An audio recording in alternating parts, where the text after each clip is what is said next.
Os Estados Unidos vivem um ressurgimento dos casos de coronavírus, na contramão da expectativa de que a curva seguisse uma tendência de baixa, após o pico alcançado em abril.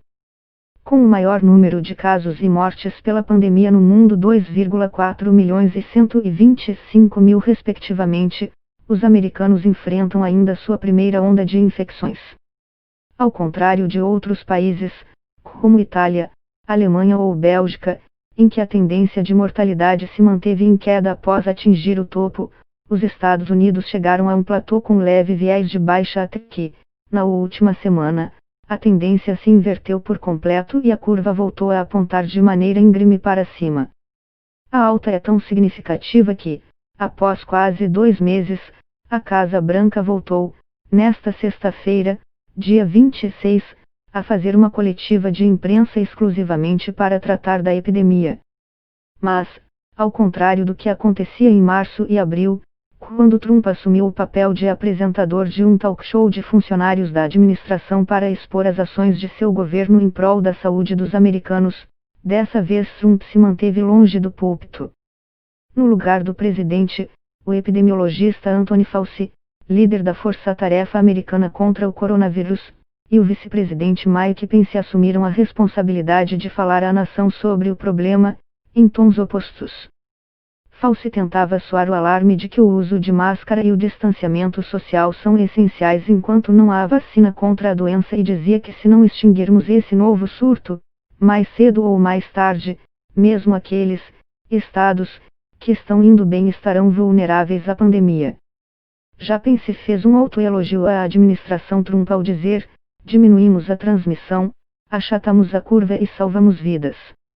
Ele ignorou as críticas por promover o ato em um ambiente fechado em Tulsa, no estado de Oklahoma, um dos que registrou recordes nos casos de coronavírus nos últimos dias.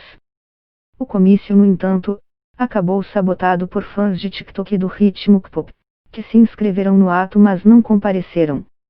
Apenas em torno de 6 mil pessoas apareceram para apoiar Trump.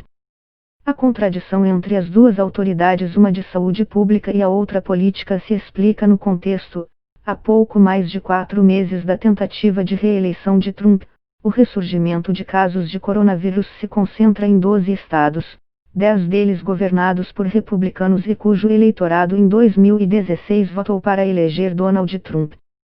O coronavírus deixou de ser um problema de estados azuis e passou a ser um problema de estados vermelhos, diz o analista político David Livingston, da consultoria Eurasia Group, em referência ao fato de que o início da pandemia atingiu majoritariamente áreas democratas, cujo partido adota cor azul, como Massachusetts, Nova York e Nova Jersey. Agora, enfrentam altas, Texas, Flórida, Arizona, Alabama, Carolina do Sul, Idaho, Missouri, Mississippi, Wyoming e Oklahoma. Do lado democrata, há surtos na Califórnia e em Nevada. Enquadrado pela equipe de saúde pública, apoiou o distanciamento social até que, em meados de abril, quando a pandemia mal dava sinais de arrefecer, ele passou a exortar os governadores dos 50 estados americanos a reabrir suas economias. Os americanos querem a América aberta, disse Trump, no dia 17 de abril. Estamos começando nossa vida novamente, estamos ativando nossa economia novamente de uma maneira segura, estruturada e muito responsável. Ele decidiu ainda apoiar protestos contra quarentenas impostas pelos governadores. Libere Michigan, tweetou Trump, dias antes que manifestantes armados até com fuzis invadissem a Assembleia Legislativa de Michigan exigindo o fim do distanciamento social. A pressão de Trump tem explicação óbvia. A economia americana, que antes da epidemia tinha crescimento estável na casa dos 2% e chegar a níveis de pleno emprego, mergulhou em uma recessão que jogou a taxa de desemprego em quase 15% em apenas 3 meses. O chamado de Trump foi mais eloquente aos governadores do partido do presidente. Na primeira semana de maio, dos 26 estados governados por republicanos, 20 já tinham relaxado medidas de distanciamento. Entre os 24 sob comando democrata, apenas 6 seguiram o mesmo caminho. O repique da pandemia está ao menos parcialmente relacionado com uma reabertura apressada demais da economia, afirmou o epidemiologista Arnold Monto, especialista em saúde pública da Universidade de Michigan. Nos últimos 2 dias, Texas, Flórida e Arizona já anunciaram que diminuirão o ritmo da reabertura. Bares, por exemplo, seguirão fechados por tempo indeterminado. Outro fator importante é o comportamento desse público em relação ao vírus. De acordo com Monto, como boa parte desses estados só tinha visto o potencial destruidor da doença pelas imagens de travessa e internet, pode ter havido uma atitude mais relaxada da população em relação a precauções. Contribuem para isso as falhas no discurso da liderança.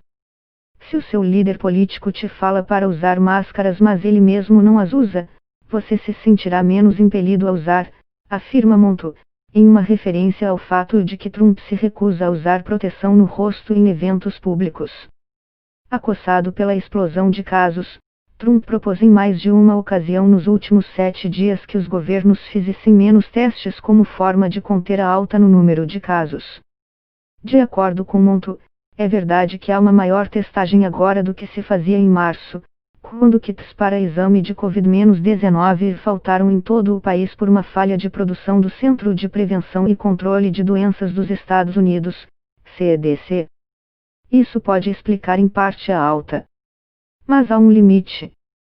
E deixar de testar não adianta, porque não se pode esconder cadáveres, afirma o epidemiologista. A maior vitimização pela doença de seu próprio eleitorado ameaça retirar de Trump parte de seus votos e arrefecer o entusiasmo de sua base eleitoral, conhecida por ser aguerrida e assídua nas urnas. A popularidade do presidente, abaixo dos 40%, 10 pontos percentuais a menos do que há 2 meses, e a esvaziada plateia do comício em Oklahoma são sinais de que isso pode já ter começado a acontecer. Mas esse não é o único problema.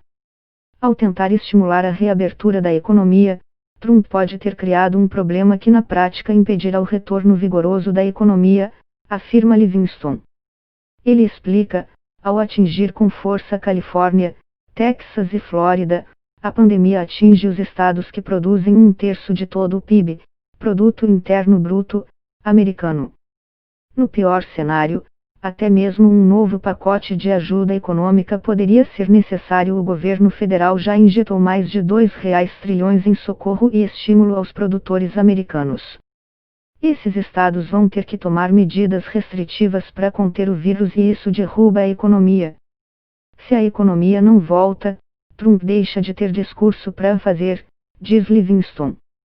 Para o cientista político Michael Kornfeld, da Universidade George Washington, a atual condição da campanha de Trump ameaça não apenas sua reeleição, mas também a manutenção do Partido Republicano como majoritário no Senado Federal. Uma série de pesquisas divulgadas essa semana mostram o democrata Joe Biden em posição confortável. Hoje, ele teria 90% de chance de ser eleito contra Trump, de acordo com o modelo matemático da revista britânica The Economist. O presidente tem disseminado um discurso político que tem potencial letal para os que o compram. Ele argumenta que máscaras privam os americanos de sua liberdade, que o vírus foi um ataque chinês à América e que basta parar de testar que o problema desaparece. A escolha que os americanos enfrentarão no dia da eleição, daqui a 130 dias, é cada vez mais entre a fantasia e mistificação dele ou a dura realidade, diz Kornfeld.